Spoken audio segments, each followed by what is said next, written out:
Out of the eater came something to eat, out of the strong came something sweet. What could it be? Riddles have captivated human thought for millennia, serving as both entertainment and a means of intellectual challenge. But what makes a riddle compelling? Why do some riddles feel deeply meaningful, while others seem trivial or arbitrary? The key lies in their underlying structure. At its core, a good riddle explains the dynamic relationship of three interrelated elements. These elements are not random. Rather, they form a logical, functional, or symbolic triad where each part depends on the others to create meaning. By analyzing these triadic relationships, we can systematically interpret riddles, revealing not just their surface solutions but the deeper cognitive, linguistic, and cultural structures that give them depth. The triadic structure is fundamental to how we perceive and categorize the world. In riddles, triads provide a stable yet flexible framework that allows for multiple layers of interpretation. Some riddles rely on causal relationships, where one element leads to another in a structured progression. Others create reinforcement loops in which the elements support and define each other, making the riddle feel intuitive yet surprising. Some riddles operate through symbolic interdependence, where the meaning of each element emerges only in relation to the others. These patterns give riddles their structure, guiding the mind toward resolution in a way that feels both logical and meaningful. By recognizing these triads, we move beyond merely solving riddles and begin to understand why they work, how they engage the mind, and what deeper truths they reveal. A well-formed riddle does not merely present a puzzle, it constructs a system in which every part plays a necessary role in guiding the thinker toward insight. Today, we'll explore a selection of riddles from different historical periods. By mapping their underlying structures, we will demonstrate how this approach brings clarity and depth to riddle interpretation. This method transforms riddles from simple word puzzles into windows into thought, language, and culture, revealing the hidden structures that bring them to life. Ancient riddles offer us some of the earliest examples of structured thought, serving as more than mere puzzles.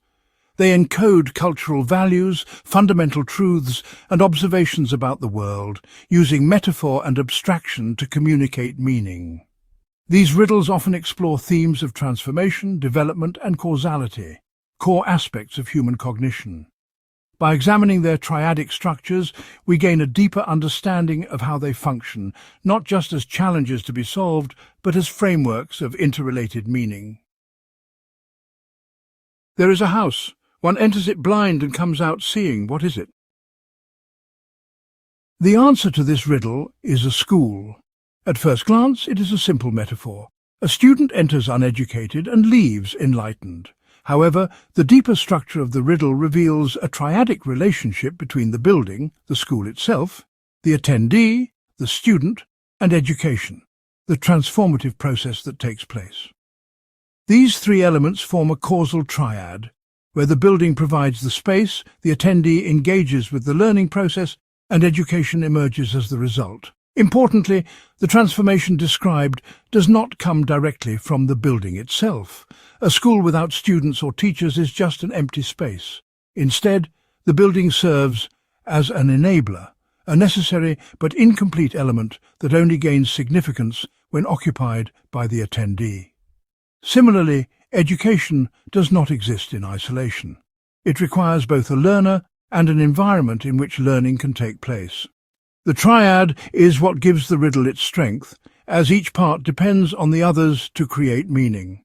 On a symbolic level, this riddle reflects the ancient view of knowledge as illumination. The metaphor of blindness turning into sight is still widely used today, reinforcing the idea that ignorance is a form of darkness, and learning brings clarity. The Sumerians, one of the first known civilizations to develop writing and formal education, understood that intellectual growth was a process, one that required both the right setting and the active participation of the learner. What walks on 4 legs in the morning, 2 legs at noon, and 3 legs in the evening? This famous riddle, posed by the mythical Sphinx to travelers in Greek legend, describes the stages of human life. A baby crawls on all fours in the morning of life. An adult walks on two legs at noon, and an elderly person in the evening relies on a cane as a third leg for support. Unlike a straightforward progression, this riddle follows a non-linear pattern, as the final stage mirrors the first. Both infancy and old age involve dependency, while adulthood represents a temporary phase of independence. The strength of this riddle lies in its triadic structure, which divides human life into three interdependent phases: childhood, adulthood, and old age. These are not just sequential steps, they define one another. The independence of adulthood has meaning only when contrasted with the reliance of early and late life. The child's crawling foreshadows the elder's cane, and the elder's return to dependence reflects the cyclical nature of human existence. The riddle does not simply describe growth, it highlights the inevitability of decline and the interconnectedness of all life stages. Beyond its individual logic, the riddle carries a profound cultural message. In ancient Greek thought, the passage of time was often viewed as both progressive and cyclical. While individuals age and change, humanity as a whole remains constant in its trajectory. This is why the answer to the riddle is not just a person, but the concept of human life itself, not as a singular event, but as an evolving pattern of dependence and independence. Both of these riddles illustrate how meaning is constructed through interdependent triads. The Sumerian riddle presents a causal transformation, where education emerges from the relationship between space and student. The riddle of the Sphinx, on the other hand, follows a non-linear cycle, in which the stages of life define one another in a continuous loop. These structures make the riddles more than just puzzles. They turn them into reflections on knowledge, growth, and the human condition. By examining riddles through their triadic relationships, we move beyond simply finding the right answer. We uncover the deeper logic that makes them work, the structural balance that gives them depth, coherence, and lasting significance. These riddles endure not just because they are clever, but because they reveal fundamental truths about how we experience the world. As civilizations grew more complex, so did their riddles. Classical and medieval societies used riddles not only for entertainment, but also as exercises in wit, wisdom, and religious or philosophical reflection. During this period, riddles often became more intricate, relying on metaphor, double meanings, and hidden truths. Many riddles from this era reflect the technologies, beliefs, and oral traditions of the cultures that produced them. They were passed down in manuscripts, myths, and spoken challenges, serving as tests of intelligence and insight. Two riddles from this period, the Exeter Book riddle from Anglo-Saxon England and Odin's unanswered riddle from Norse mythology, illustrate how medieval riddles could range from practical descriptions of everyday objects to profound reflections on the limits of knowledge itself. A strange thing hangs by man's hip, hidden by a garment. It has a hole in its head. It is stiff and strong and holds firm when in use. What is it? The answer to this riddle is a key, though the description deliberately encourages misinterpretation by making it sound vaguely like something else. An example of the medieval love for double entendre. On a surface level, the riddle is a playful exercise in concealment and revelation. However, when examined through its underlying structure, we see that it relies on a reinforcement triad: the metal from which the key is made, the lock that defines its purpose, and the access it grants. The key by itself is an inert object. It only gains meaning through its relationship to the lock. Likewise, the lock serves no purpose without the key, and access is not an inherent property of either. It is the function that emerges when the two are brought together. This is a classic reinforcement triad, where each element strengthens the others, forming a system in which the key is not just an object, but a crucial enabler of security and control. This riddle reflects the medieval world's fascination with tools and craftsmanship, as well as the symbolic power of keys in religious and social contexts. Keys represented authority, secrecy, and the transition between spaces, whether literal as in the unlocking of a door, or metaphorical, as in the unlocking of knowledge or divine mysteries. The riddle's structure reinforces this idea. Without the triadic interaction, the key has no power. It is in its use that it becomes significant. What did Odin whisper into the ear of his dead son Balder? Unlike many riddles that present a solvable challenge, this one offers no definitive answer. The response is simply a secret. But the brilliance of this riddle lies not in the hidden knowledge itself, but in the structure that makes it unknowable. It forms a bottlenecked triad where the whisper, speech, the listener, recipient, and the hidden truth, the content, are all interdependent. Yet, because the listener, Balder, is dead, the chain of transmission is broken. The riddle creates an absolute bottleneck. The secret was spoken, but it can never be received, and therefore it remains forever unknown. This riddle plays on the Norse fascination with fate, mystery, and the limits of human knowledge. Odin, a god of wisdom, often deals in secrets that mortals can never fully grasp. Here, the structure of the riddle itself reflects its theme. Knowledge is not just about what is spoken, but about what can be understood and passed on. Since the cycle is broken, the answer is permanently withheld, making the riddle both a statement about knowledge and a paradox about its inaccessibility. The idea of a whisper as a vehicle for hidden truth also ties into the oral tradition of Norse mythology. Much of what was known or remembered depended on storytelling, and once a story or a secret was lost, it was truly gone. This riddle forces the listener to confront the fragility of knowledge, illustrating how meaning is constructed not only by the words themselves, but by the relationships between speaker, listener, and content. The riddles of this period reveal a shift in focus, from straightforward transformations, as seen in ancient riddles, to interplay and dependency between elements. The Exeter book riddle uses a reinforcement structure where meaning emerges from functional interconnection. The Odin riddle, by contrast, highlights the vulnerability of knowledge, showing how a broken link in the triad renders the entire system meaningless. Both riddles reflect important aspects of their time. The Exeter book riddle speaks to the medieval world's focus on craftsmanship and the power of tools, while Odin's riddle embodies the Norse worldview, where wisdom is often hidden, fate is inescapable, and not all questions have answers.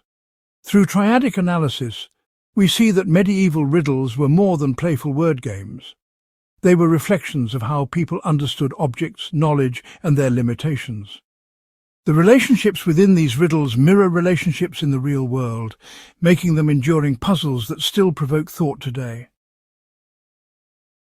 As Europe moved through the Renaissance and Enlightenment, riddles evolved alongside philosophy, science, and literature. This period saw a heightened focus on reason, perception, and human nature, reflecting broader intellectual shifts. Riddles were no longer just exercises in wordplay or tests of wit. They became ways to explore deeper truths about knowledge, identity, and logic. During this time, literature and drama incorporated riddles not only as clever puzzles, but as metaphors for insight and self-discovery. Shakespeare, for example, wove riddles into his plays to illuminate themes of fate, justice, and human folly. Meanwhile, Enlightenment thinkers explored logic and deduction, leading to riddles that tested reasoning itself.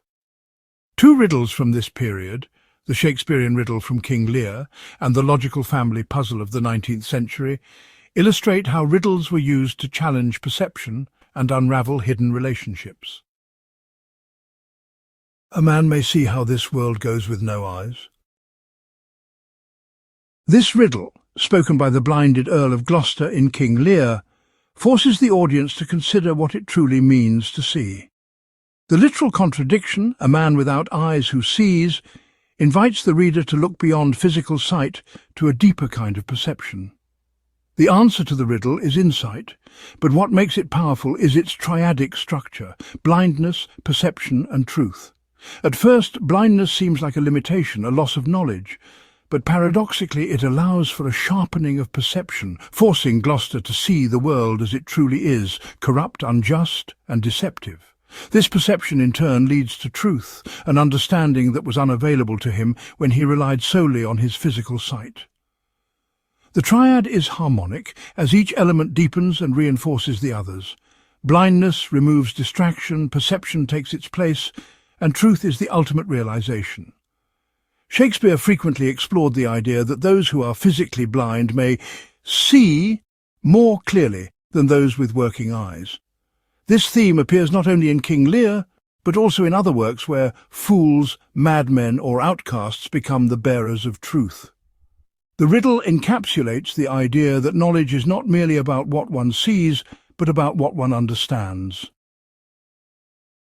Brothers and sisters have I none, but that man's father is my father's son. This classic logic riddle plays with generational relationships and self-reference, a theme that became increasingly important as logic puzzles gained popularity in the Enlightenment and post-Enlightenment periods. The answer is son, but solving it requires careful tracing of familial relationships.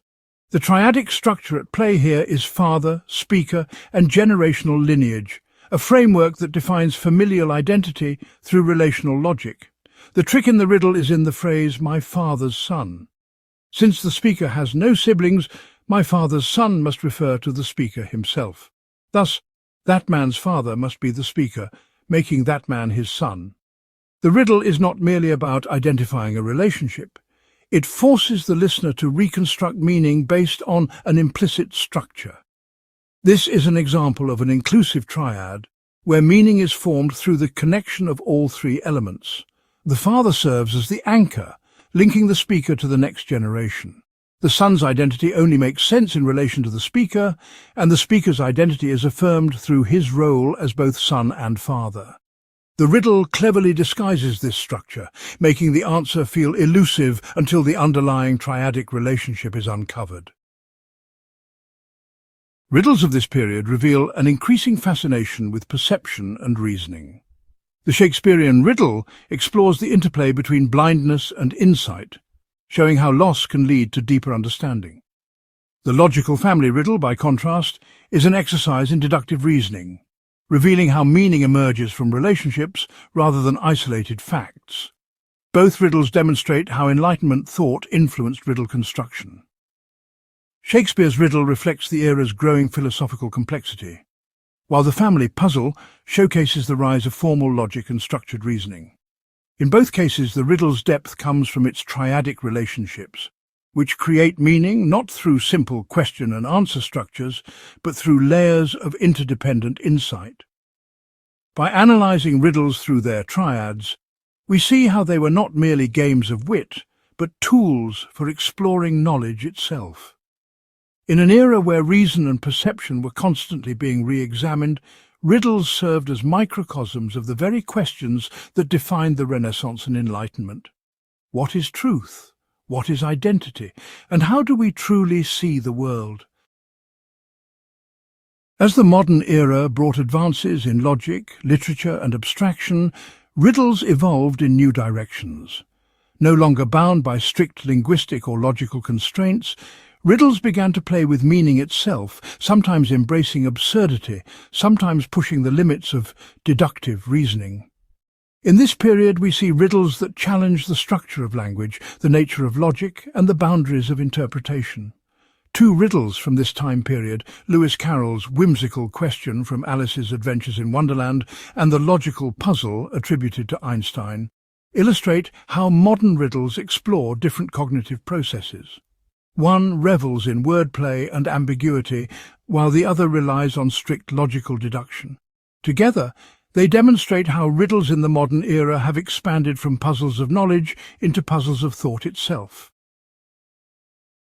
Why is a raven like a writing desk? Unlike traditional riddles, this question, posed by the Mad Hatter in Alice's Adventures in Wonderland, was originally meant to have no answer. Carroll's goal was not to lead the listener to a logical resolution, but to destabilize meaning, mirroring the nonsensical world of Wonderland. However, because the question follows the familiar structure of a riddle, readers instinctively tried to solve it, drawing connections between ravens, desks, and writing. Over time, playful answers emerged, most famously because Poe wrote on both. At its core, this riddle relies on a combination triad: raven, desk, and writing. These elements have no necessary causal link. Rather, they share an associative connection based on language, metaphor, and cultural reference. A raven does not directly relate to a writing desk, but both can be tied to writing. A raven can represent poetry, ink, or quills, while a desk is where writing occurs. The relationship is conceptual rather than logical, fitting the pattern of combination, where meaning is created through an arbitrary yet resonant linkage. This riddle marks a departure from traditional forms by embracing ambiguity. It is not about discovering a hidden truth, but about engaging in the process of connection-making itself. It reflects the 19th century fascination with linguistic play, absurdity, and the ways in which meaning can emerge from unexpected associations. 5 houses of different colours, with owners of different nationalities drinking different beverages and owning different pets. Who owns the fish? Unlike Carroll's playful riddle, Einstein's puzzle is a rigid exercise in deductive logic. The riddle provides a series of conditions about 5 houses and their inhabitants, requiring the solver to eliminate possibilities through a process of logical inference. The answer, determining who owns the fish, is not immediately apparent. Rather, it emerges from the careful application of rules. The triadic structure of this riddle consists of rules, process, and conclusion. The rules define the problem space, providing the framework within which reasoning must occur.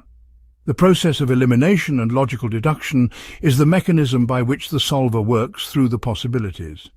The conclusion is the singular, inevitable answer that remains once all other possibilities have been ruled out.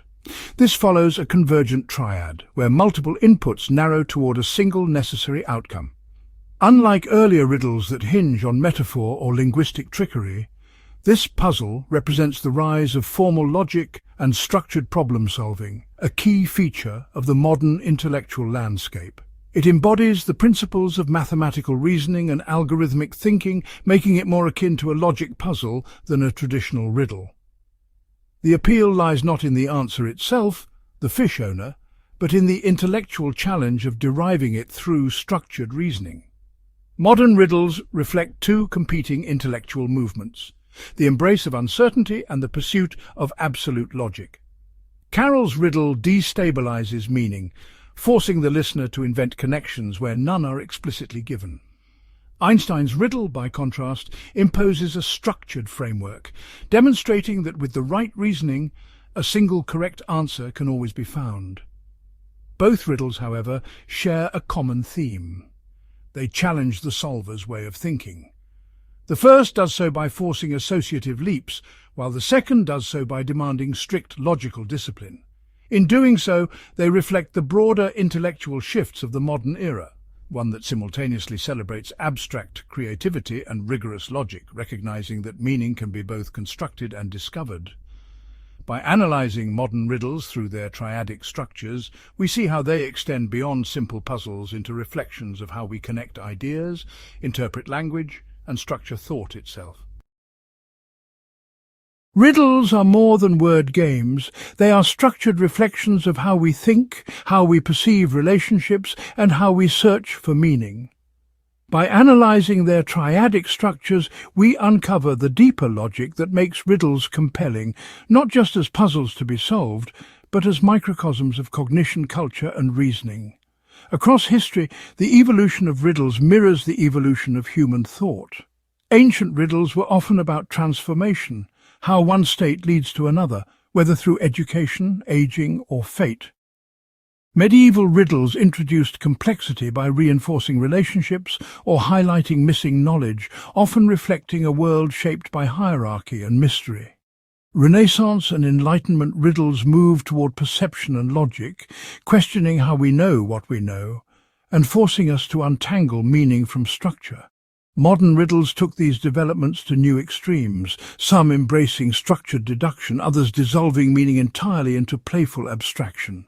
At each stage, the triadic approach reveals how riddles function on multiple levels. Their answers are not isolated facts, they emerge from interdependent relationships. This explains why strong riddles endure. They do not rely solely on a clever trick, but on a deeply interconnected structure that resonates across different layers of understanding. A good riddle does not merely hide an answer, it constructs a system where meaning is revealed through the interaction of its elements. Beyond riddles, this method of interpretation has wider implications. It suggests that meaning itself is triadic rather than binary. Not just this or that, but an interplay of forces where the connections matter as much as the components. This insight extends beyond puzzles into how we analyze literature, philosophy, and even real-world systems, where causality, reinforcement, and emergence shape the structures of knowledge. By studying riddles through their triads, we do more than decipher clever questions, we engage in a deeper form of pattern recognition, one that sharpens our ability to see hidden structures, whether in language, logic, or life itself. One last thing, though, we began with a riddle, one that came without an answer, in Judges 14, verse 14. Out of the eater came something to eat, out of the strong came something sweet. It'd been a few thousand years, so let's see if we are ready to understand. The mouth that feeds, the mouth that speaks, both shape the world through voice or feast. One gives the body what it seeks, the other grants the soul its peace. The strong may rule with hand or tongue, yet wisdom's rule is far more sweet. Its echoed words on hearts are hung, a richer honey more complete. So out of might comes guidance true, a law, a lesson, wisdom's way. The spoken word, the sword we hew to carve the dark and light the day. Thus, Samson's riddle still imparts a deeper truth for all who seek. True strength is found in minds and hearts, and power flows through words we speak.